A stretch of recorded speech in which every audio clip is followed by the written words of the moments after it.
Today I'm going to be playing the recently released Flexbody engine. It's currently in its demo stage. Let's get into it. Changing my graphics settings. By the way, I don't know what it is, but there was literally a BG music playing before. What happened? Putting everything on max cause I'm a pro gamer.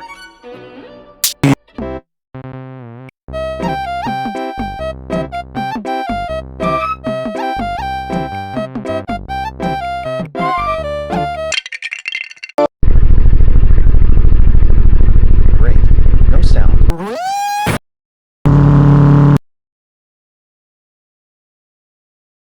Nice FPS view. I was changing the settings and this happened. Can your Flexix do this? I forgot to mention the sound came back. Stop to see if I can reverse or not. Why is the car sliding? But wait till you guys see this.